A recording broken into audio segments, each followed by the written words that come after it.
I'd like to welcome all the students that are out there or recent grads, or I think I saw a few current students in our handshake list. But I'd like to welcome you to our first ever career launch week. And we're excited to start this with an alumni panel, an esteemed group of folks that last year, 11 years ago, 10 years ago, we're kind of in the same situation as students today. Tough economic and job market, but all have been really successful in their endeavors, and we just want to have them be real about what they've gone through, but also, I mean, hopeful and let you know it's going to be okay. So our alumni panel is TJ Anderson, Jessica Oliver, Michael Pendergrass, and Rebecca Stitch. I'm going to then go ahead and let them introduce themselves. I'm going to stop sharing my screen, and yeah, let's start by having them introduce yourselves. So state a little what your major was, when you graduated, and a little bit about what you're doing now and how'd you get there. I'm TJ Anderson, and I graduated from material science and engineering in 2009, winter of 2009.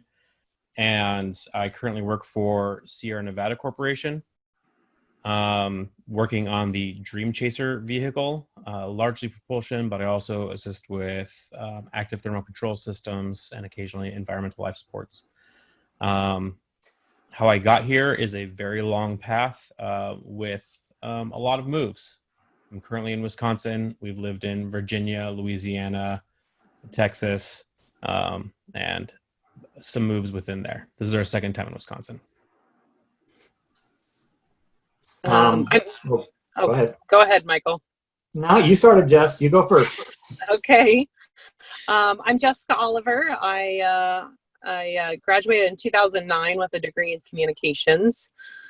And I currently work I do events and membership for the State Dental Association. So I have worked mostly in Boise, and this is my third or fourth job since leaving school, but it's been a good path, and I think there's always some good growth moments. So I'm excited to be here. Okay, and then I'll go. I'm Michael Pendergrass. Graduated in 2010. Technically, I finished in the summer, but they made me walk in December. But and then a very long road to get to where I'm at now.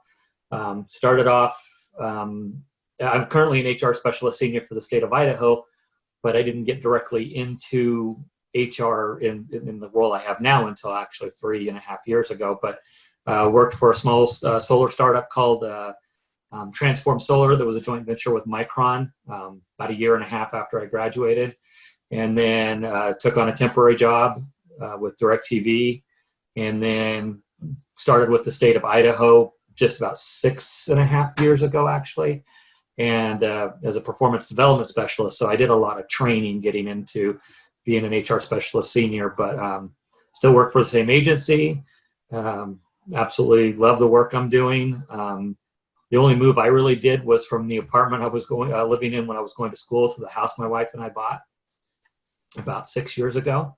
And but like Jess said, a lot of opportunities for growth and to learn new skills that have been valuable for the job I've got now.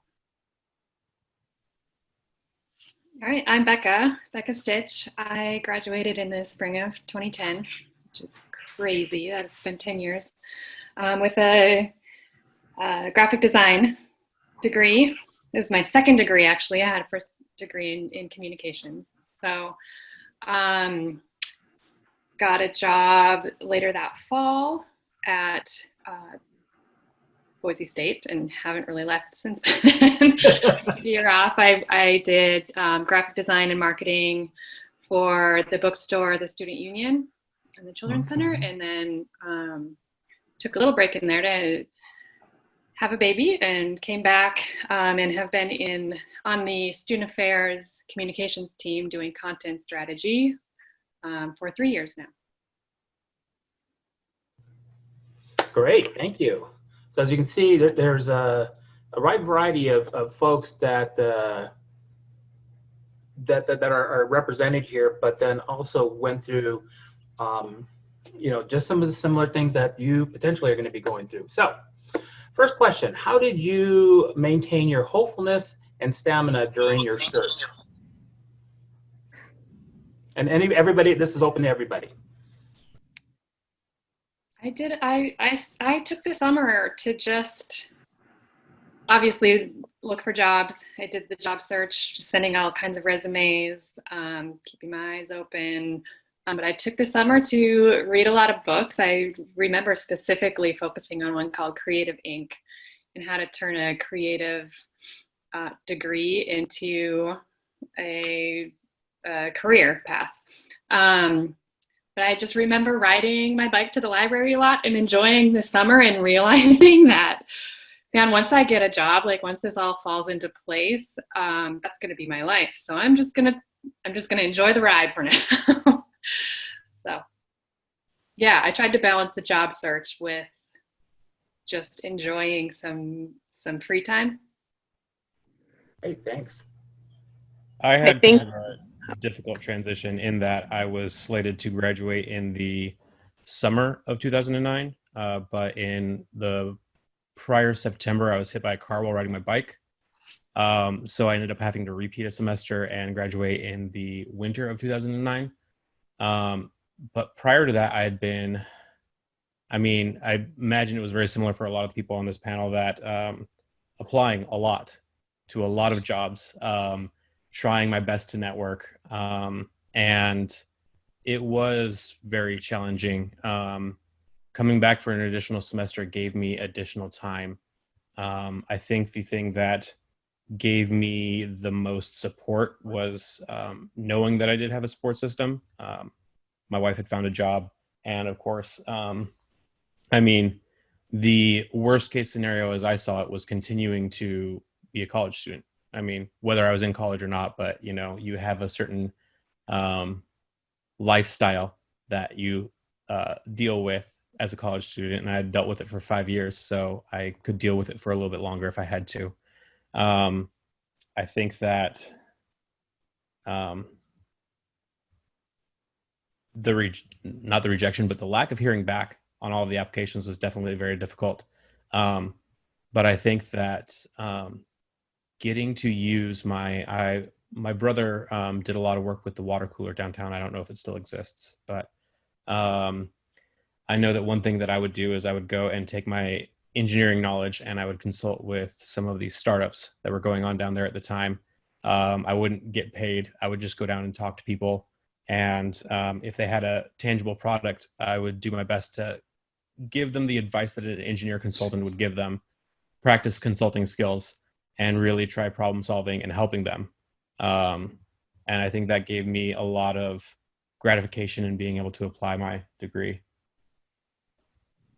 I started my career in enterprise rent-a-car, which when you're a college grad, you did not think that that's where you were going to be starting. Is great, I did 4 years of school, let me go rent people cars. And the job hunt was, I got it fairly early on. I didn't have a long struggle of job hunting, but it's just not really necessarily the job I anticipated I would be working in when I was graduating. But, as TJ had said, you got bills to pay, and, do you want to continue with school, or do you want to go get out and get some experience? And sometimes you have to get the job that you can get and just make the most of that experience. So I think that's something to think about. And for me, I think it sounds like mine might have been one of the longer journeys, but I'd spent probably 5 years in school total, 3 at Boise State, 2 at Portland State, and had been president of the Human Resource Association there at Boise State, and had gotten all kinds of accolades for the stuff that we did, and thought I had a pretty good, strong networking thing, and I thought the job was going to come easy to me. And then you get done with summer semester, and it started off promising. I had a job interview in Idaho Falls for what's now Eastern Idaho, the College of Eastern Idaho. It was a tech school at the time, and but it went to somebody internally that wanted the job, and then absolutely nothing. And I don't know how hard I was trying.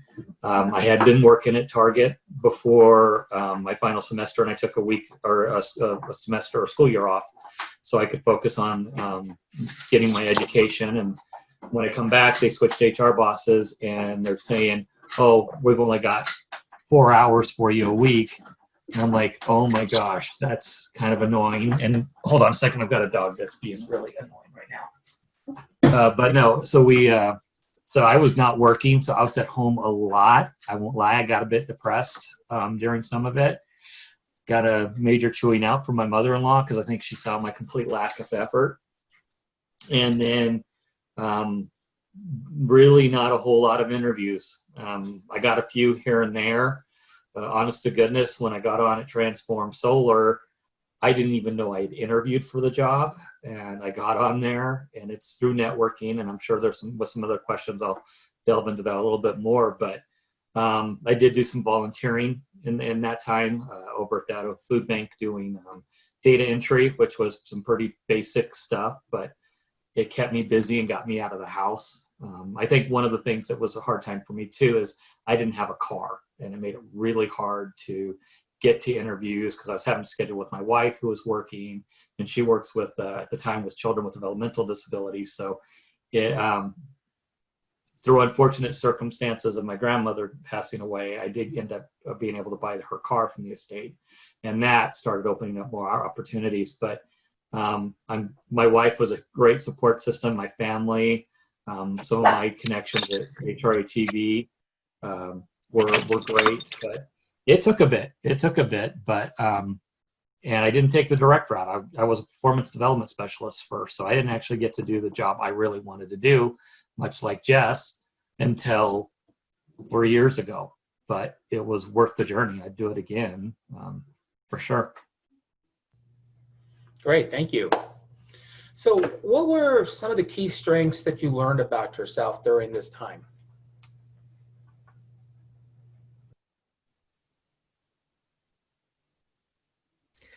So something that I learned, and I had to take a big step back. I know that you've told me several times, Alex, that you shared this story about my career trajectory when I was in college was that I desperately wanted to make snowboards.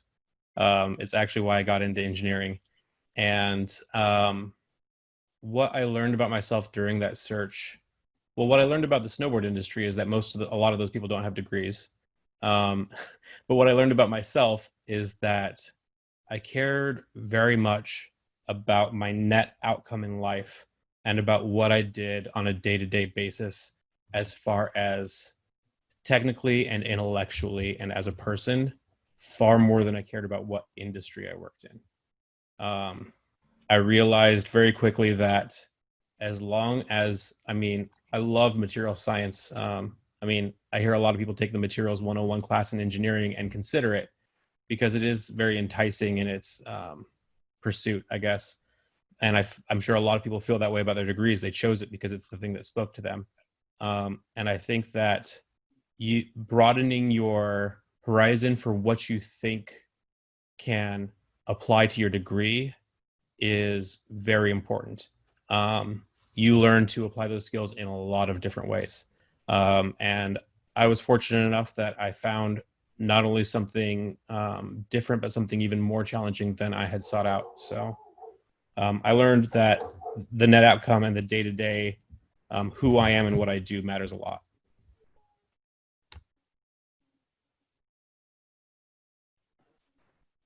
I'll go ahead and go next.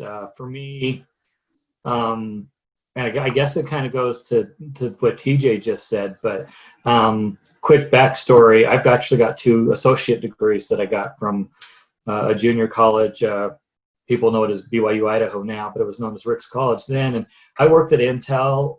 I mean, I worked for some big corporations, and I kind of jokingly say the bunny suit didn't fit, and that's why I went into HR.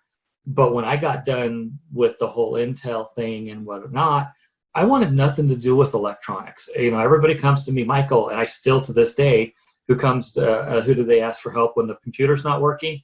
Me, before they call IT. But I didn't want to work for some large corporations. I didn't want to do anything with tech. I had my career path that whether it was I didn't necessarily care if it was a big corporation, but I wanted to jump right into doing HR. I wanted to jump right into all the things I do now: recruiting, employee relations, learning that the laws that we learn in school, they barely scratch the surface of, because some of those laws are so deep and broad that there's a huge thing to them. And I also had to learn, I didn't want to volunteer. I wanted nothing to do with volunteering. I wanted to jump right into the job field. But it was through volunteering, both with the Idaho Food Bank, and then also volunteering for things through the Human Resource Association of the Treasure Valley, that I'm good at networking. That was one thing I see now as a strength, is I'm very good at networking. I'm good at being able to meet other people. It helps me in my job when I've got employees coming to me for employee relation issues, or talking to supervisors, but also not quitting. I mean, that year and a half was awful, but being able to put my nose down every day and say, okay, this is what I want. And what's the first job I get out of school when I finally get it? It's a tech company, and it's a spinoff of Micron, so another big corporation. And my job after that, DirecTV, and again, another big corporation. And but I put my pride aside. Those are my strengths. I'm good at electronics. I've got the technical background, and that now makes me better when it comes to a lot of things that I do in my job from day to day. Even simple stuff as Excel. I wouldn't have thought that as a strength, but I use Excel all the time. I just actually created a new worksheet for a process improvement, and I wouldn't have gotten that without everything else. But again, it's kind of techy. So I really had to learn to put some of what I want aside and just be willing to take the steps necessary to get where I was going. And I think I'm better for it. Yeah. I think I mentioned in my intro, I started at Enterprise, and you don't finish school anticipating that you're going to be renting cars for a living. But I think some of the things that I took from there,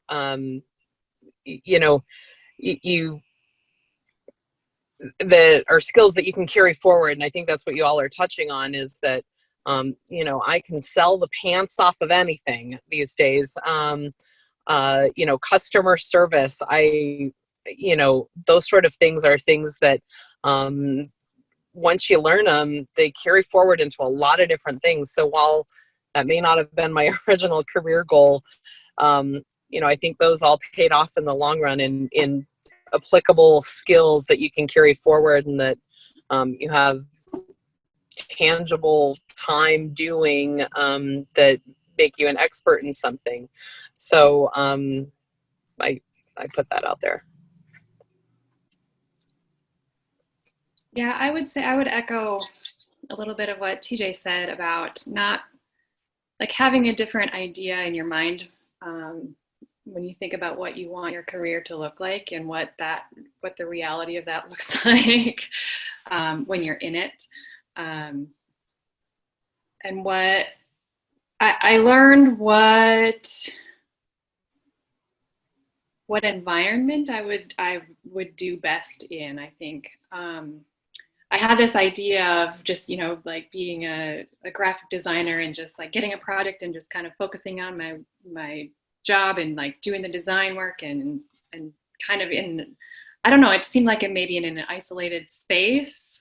And that summer, while I was looking for jobs, then I was doing some freelance work. So I'd have, logo design here and web design here, but I was doing the work alone. And I really realized that I like being on a part of a collaborative group. And so it was really important to me when I was continuing my job search to know that I would be on a team of creative people or on a team of diverse people who could give some input and ideas, and I could build on their input rather than the solo work that I had kind of envisioned going into it. But yeah, again, what did the other piece of that too is the reality of the jobs that I was applying for. It was very intimidating because it was design and communications and marketing and like all of these other pieces that I just didn't know if I would be able to live up to when I got it. And I remember applying to one thinking there's no way I'm qualified for this. And really in the long run, that was the one that I ended up getting. And I was perfectly qualified for it. So I think I had to kind of struggle through the imposter syndrome, maybe of not knowing what to expect, but knowing that I had built the skills to take on whatever challenge was handed to me right off the bat, I guess. Yeah. Right on. I mean, wow. A lot of stuff that you all learned about yourself. So who did you reach out to for support during this time?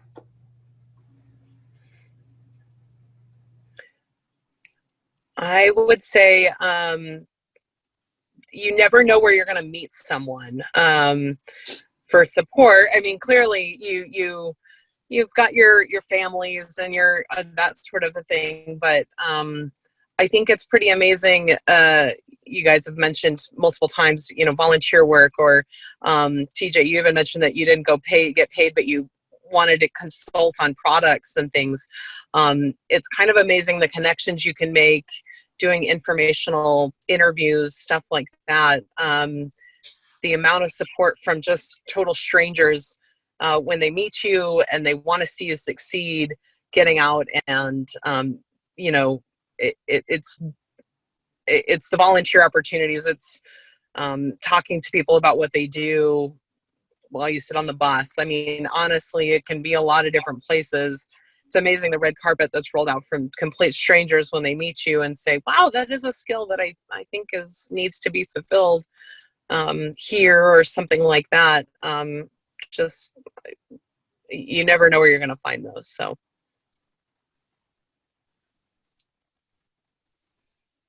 I absolutely kept in touch with, I worked as a student employee on campus, actually, and I kept in close contact with my supervisor, and she really became a mentor to me through my job search process.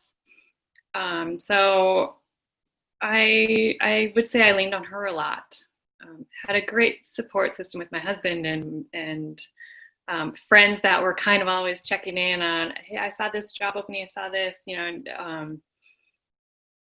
so yeah, just really like the people that I knew. I don't know if I could say that I really went outside of my existing network so much, but I definitely did. I was pretty vocal within that group about, here's where I'm at, I'm applying for this, let me know if you hear anything.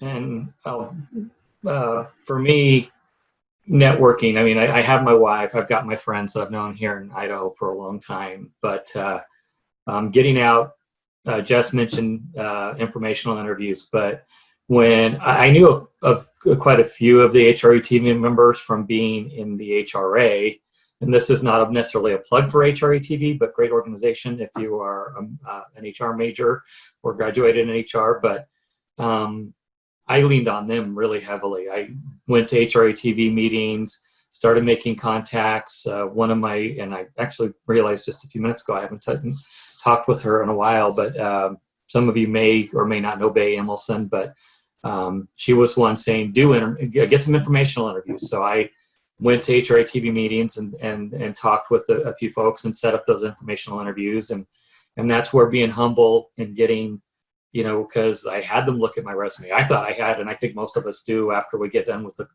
some of our classes in school, think we've got a perfect resume.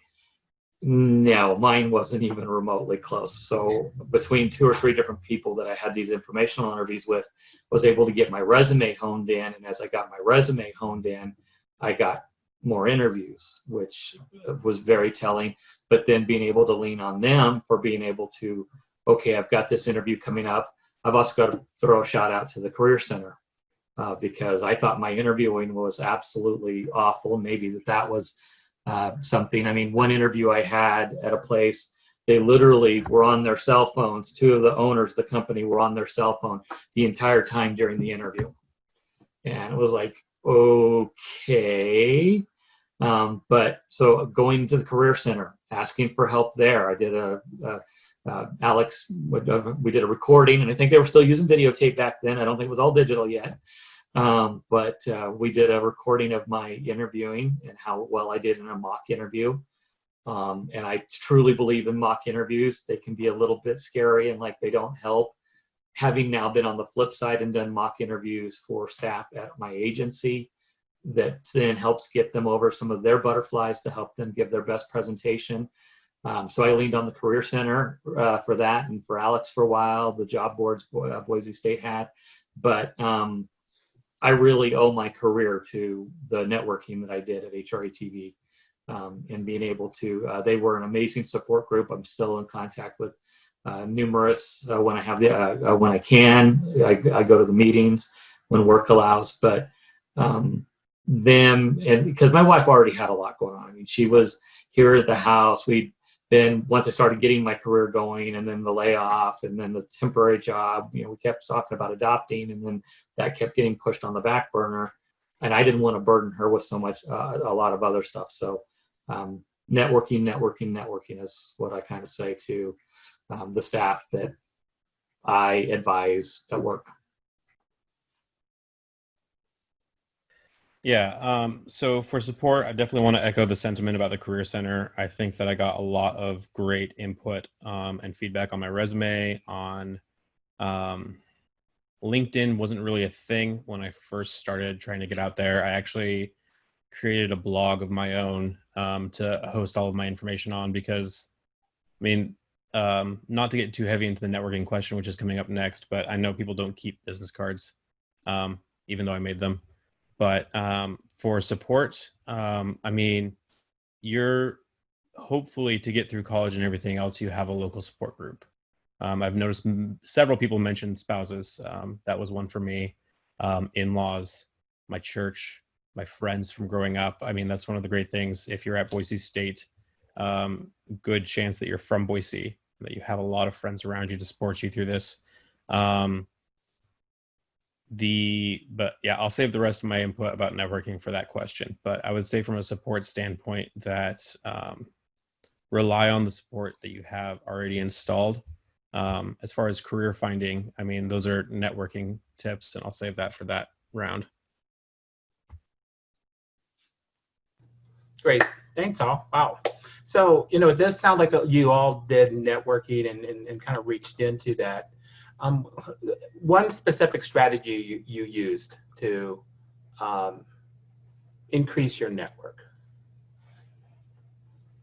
So one thing I do want to mention about networking is I had people tell me over and over again, and I didn't really set in at first, that you never know what it is that's going to make it. You never know that you need to network a lot, and you never know which network and which contact you make that's going to be it. And so for me, I went into each of those networking opportunities, because there are a lot of socialization and networking opportunities that get scheduled, and you should attend them. And you should reach out to people who you consider mentors or would like to work for, things like that. But I went into each of them very hungry. Like, is this it? Is this it? Like, each person I talked to, I'm like, are you the one? Like, as if once I found them, they would tell me, yes, I'm the person that's going to help you.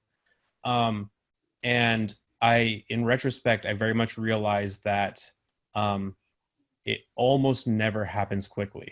Almost never. It's years later, oftentimes, that a network helps you. And when you go into them, going into them hungry is fine, but you should really, very much, my one tip is everyone that you're trying to network with, help them, because those are the type of people who want to hire you.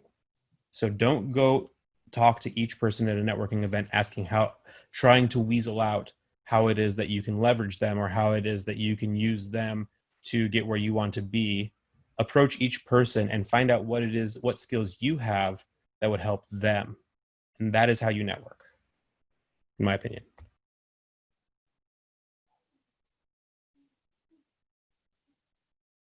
Yeah, I'll echo what TJ said and going in there with an open mind when they're talking to you. Again, HRE, any organization you can go to is great, but even when you're volunteering and stuff and talking to people, those are network connections that you're going to make.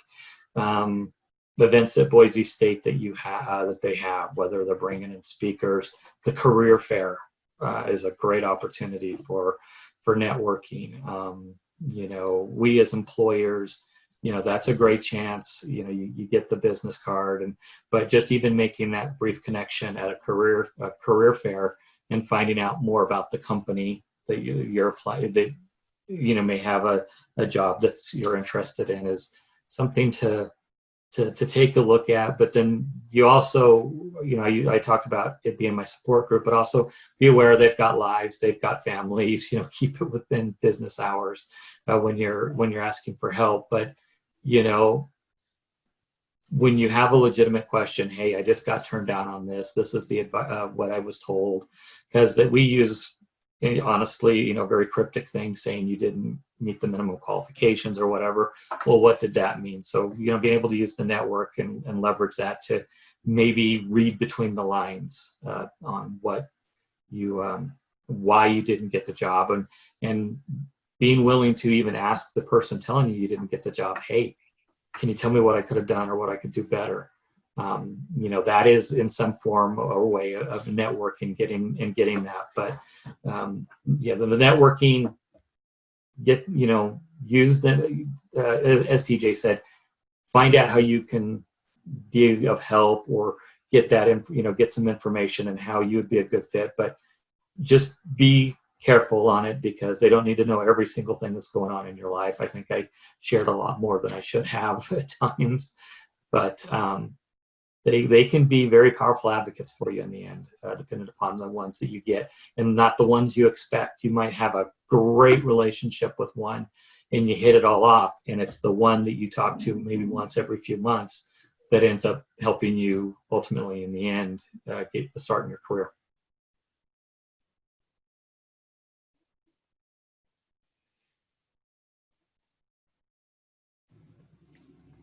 I'm not sure that I have any thoughts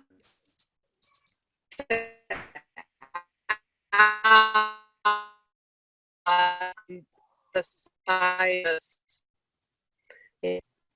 think wisdom or say bosses or stuff like that would be great recommendations for you. And Becca mentioned earlier, it's important to just put feelers out, let people know what you're looking for, the people within your circles, and don't be afraid to share that, and that helps. But I don't think I can add much more.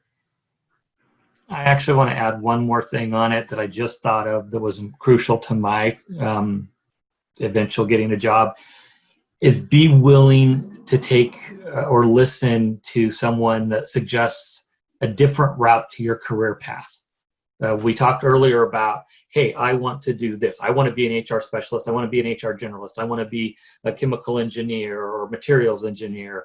I want to do communications and whatever.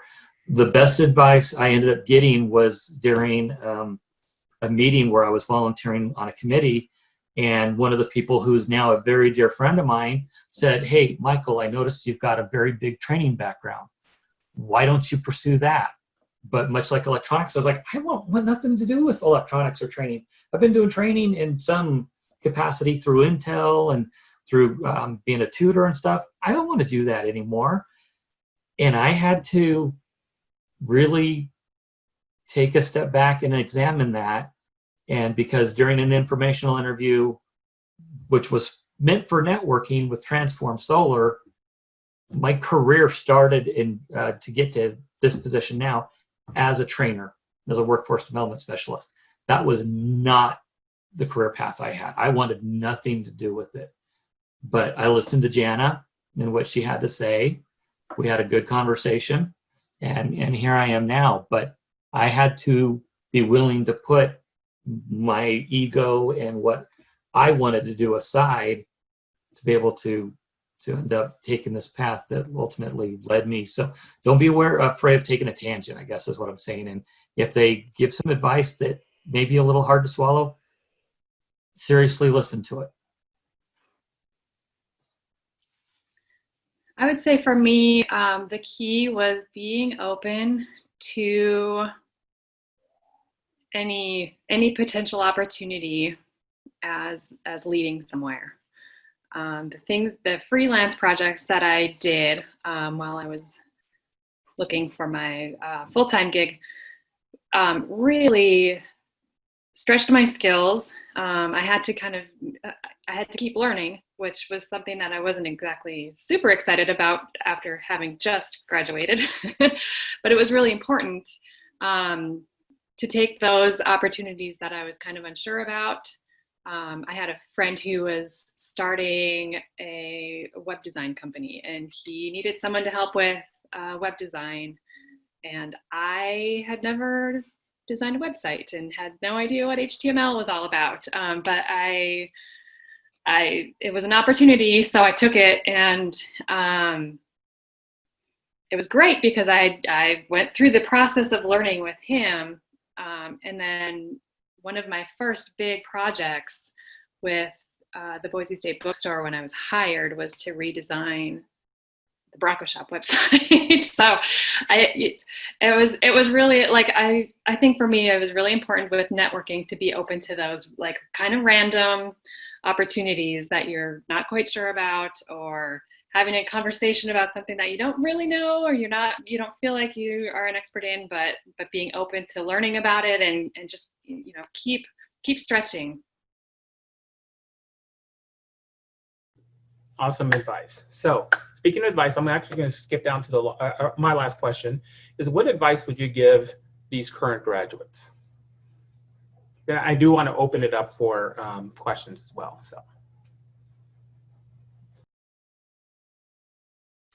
So the number one piece of advice that I can give for graduates is to apply online a lot. I know it seems very tedious, and I know sometimes it can be more fun to get out there and network and talk to people, and you think that getting the in or getting leverage or knowing somebody on the inside will get you the job, and that might be the case. You should not do that. But the thing that ultimately got me almost every job that I have had in my career path is hours and hours and hours of applying and interviewing. Yeah, if you're looking for a job, that is your job. You need to put in the work. My best technique for that was finding the big companies. And I know, like Michael said, and like some other people have said, that maybe working for a big company isn't your dream, but it's the best place to cut your teeth. And job sites like GE, some of them can make it incredibly easy to apply for hundreds of jobs at once, and check back often. I'm going to follow up, TJ, in the fact of, yes, that's where you're going to be applying, things like that. However, because that is your job, is to apply for jobs, make it unique. Job people can know when your cover letter is simply a copy paste. Truly go through and find the keywords in the job description and put those into your cover letter or into your resume. You do need to tailor it to each, because it can be very obvious when it's a copy paste of like, just put in the new job title. And it pays off in the long run to put in an extra, say 10 minutes, and really make it more about the job that you're applying for. The other thing I would say is that when you're doing those kinds of things, put in a little personality, put in a little bit piece of you when you're writing these cover letters or resume. At the end of the day, it is about the skills, the fact that you can fulfill the job, but these are also people that are going to have to sit next to you or in the cubicle beside you. They want to know that you're a real person. So don't be afraid to put in a little personality. Put in something that you're really proud of. Something I was really proud of when I came out of school was something in my own personal life. I was a racer. And so it doesn't need to be about that, but let them know that you're a person. You have a personality, and let that shine a little bit, because you spend more time with your coworkers than you do anyone else in many times. So I would just say work on specializing your cover letters and resumes, and let your personality shine through. I would say trust the work that you did to get to the point that you're at now. Trust the skills that you have collected, the relationships that you've collected and continue to maintain, and trust that that's all going to lead somewhere. So the work of the job search is tedious and hard and sometimes draining and stressful, but you have a lot of skills to back all of that up.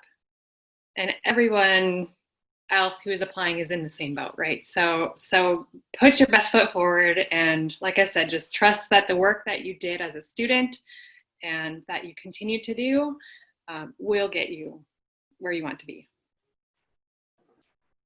And I will just say what TJ and Becca and Jess have said, I agree with 100,000%, even though that's not a real number, so probably.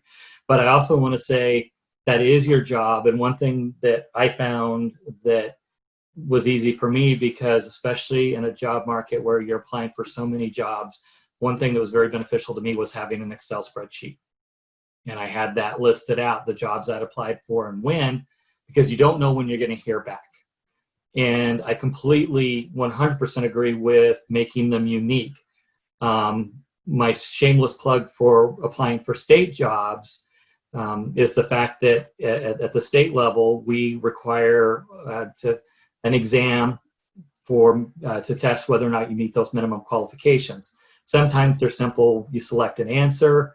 Other times it's an essay.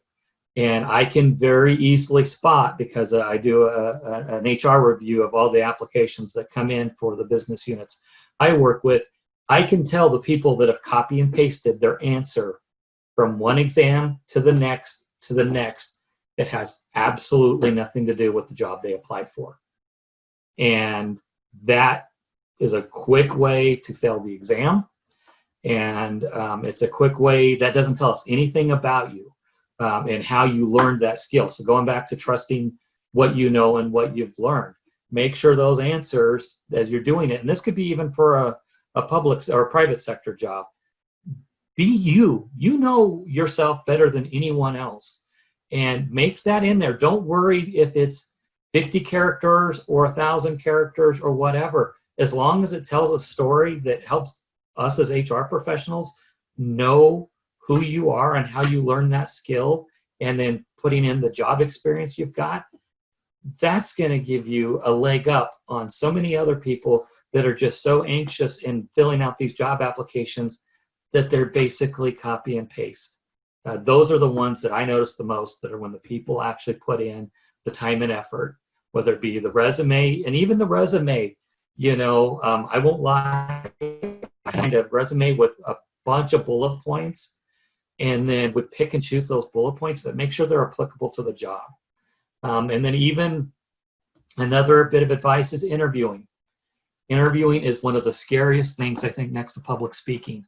But there's organizations out there like Toastmasters that can help you learn public speaking skills that are very transferable to interviewing, because you're put on the spot in Toastmasters for doing these little where you get up and they just basically give you the topic and you've got 2 minutes to speak.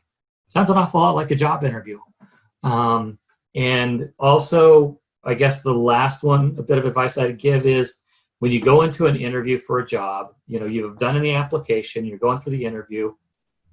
Anybody remember cramming for an exam and how your brain felt after cramming for an exam? How well did you do on that exam? So take a break.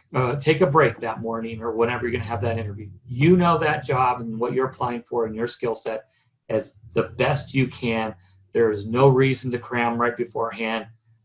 I personally think that it actually, we do a little bit worse when we're cramming, and it doesn't give us a chance to relax before the interview. And I even see that in the mock interviews I do with people, or even on the interview panels that I've sat on.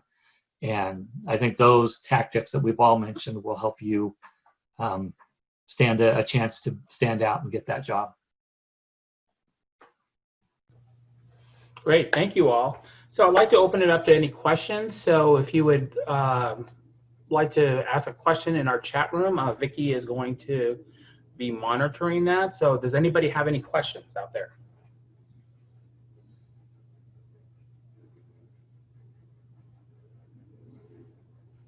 While we're waiting on those questions, I do, if I could real quick, circle back to something that Jess said and everyone else seemed to kind of reiterate about the making your applications unique. I would say that when you try to add personality, try to make it not out of format, or at least applicable. Like Jess said, she has a background in racing. Like she could put that, I imagine it went in line with the rest of her resume. And it's something you'll always get asked about. If you have a line item there that is semi-applicable but also interesting, they will always ask about it because they always notice it, and then you have a good talking point. And as for the keyword search, when I worked at Stennis Space Center, I saw people that were specifically told to apply for a specific job. The job post was created for them, not make it through the keyword search filter because they just posted their regular resume rather than specifically for the job they were applying for. And I'll follow up TJ. Really, sister's experience was her profile picture on her social media was with a blow up or like a cutout cardboard famous person, right? So and she actually was asked about that picture in her interview. So again, you may put your own cool wins, you add your personality, but they are looking out there, and they make sure your pictures and things like that are applicable, and they may ask about them. So think about that aspect as well. And I want to tack on one more thing. When you're doing your applications and stuff, maybe you're married, you've got kids, you've got some of those kind of things. You know, the stuff that TJ and Jess said, perfect stuff to put in there. You're talking about being married, you've got 3 kids or whatever, leave that stuff out, because we as HR personnel and the managers that are hiring cannot use that. I mean, it's a nice little thing to say something about yourself, but find something else that's unique. Something about the Stennis Space Center or whatever. But at least from the state side of things, when we're looking at those things, we may say, hey, oh, it looks like you're a big fan of Star Trek or whatever, because I'm a huge Trekkie or whatever. But usually when we see the applications that come in that get into a lot of details or even health problems that some of us may have that are chronic and stuff, leave that stuff out. That stuff will get asked at the right time in the right place, and it doesn't need to be in any part of the application process.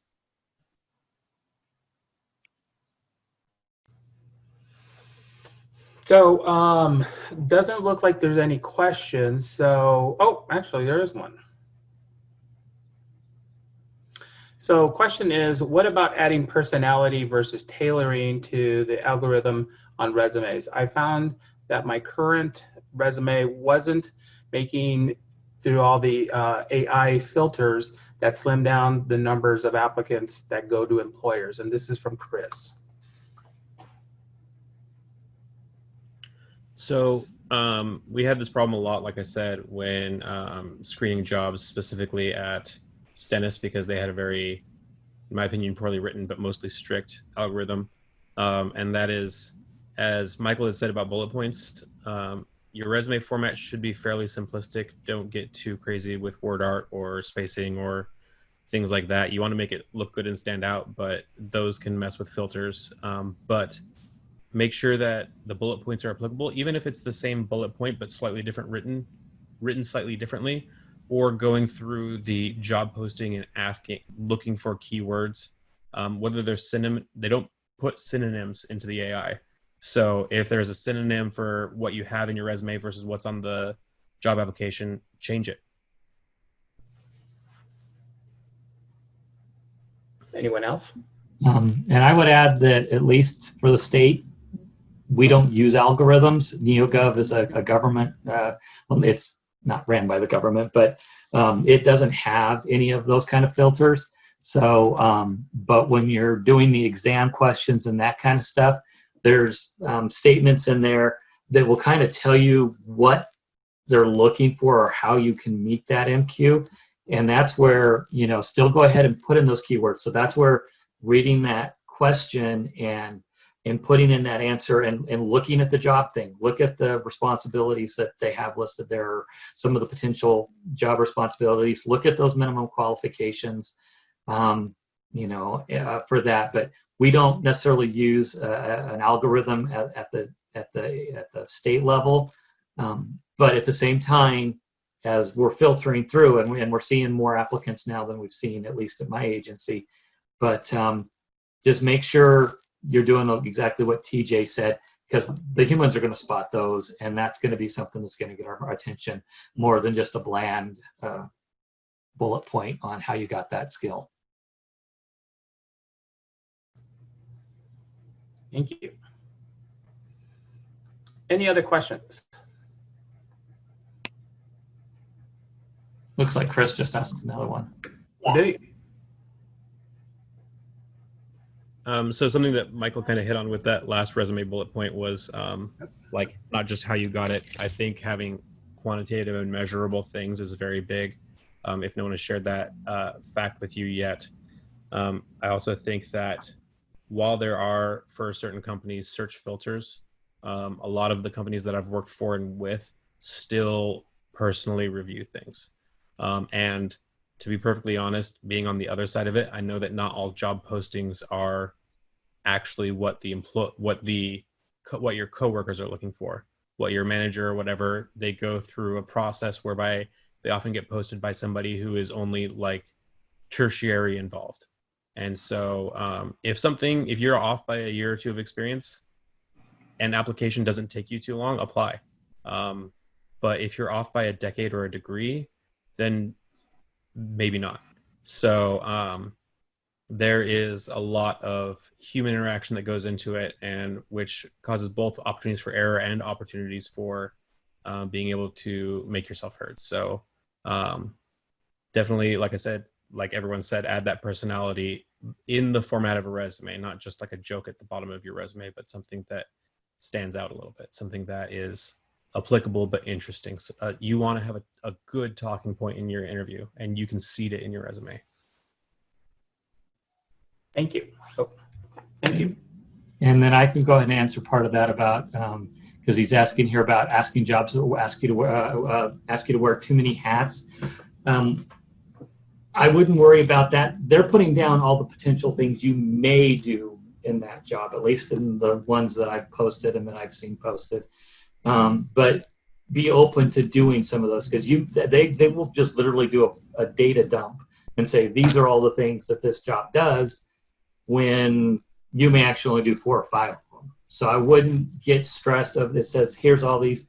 Those are just potential job responsibilities you have. If there's a team, maybe 3 or 4 of them are doing some. Maybe you're going to be sharing some of them. When it comes to asking for money, wait until the very end. Don't say anything about money at all. Most jobs will post at least what the starting salary is for those, but the salary should be when you're being offered the job. Expect that, if it says dependent upon experience, then during your interview and your resume, give as much experience as you can, because that'll help determine that. Some of the jobs I went in and I didn't ask what my first salary was going to be. They told me. I stared at them for a few minutes, and then that kind of gave me a baseline, especially if you're just starting. Find out what that baseline is. Great, thank you.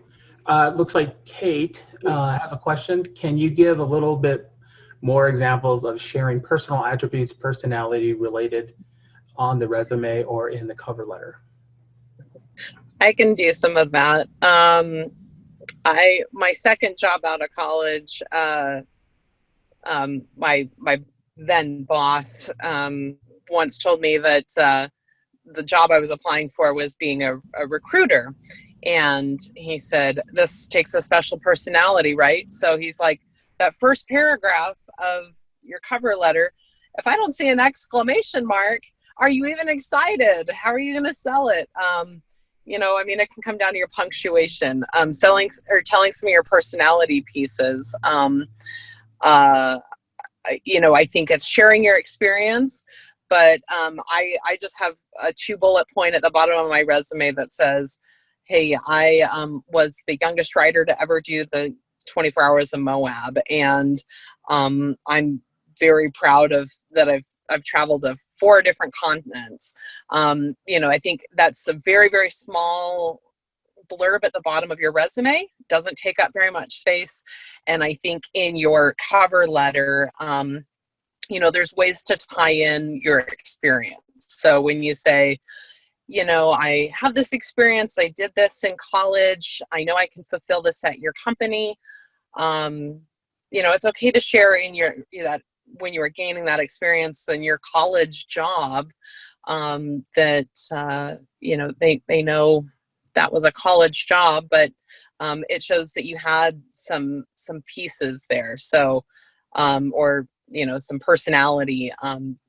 It shows beyond what you're actually saying. So I don't know, throw that out. I would also add, Go ahead.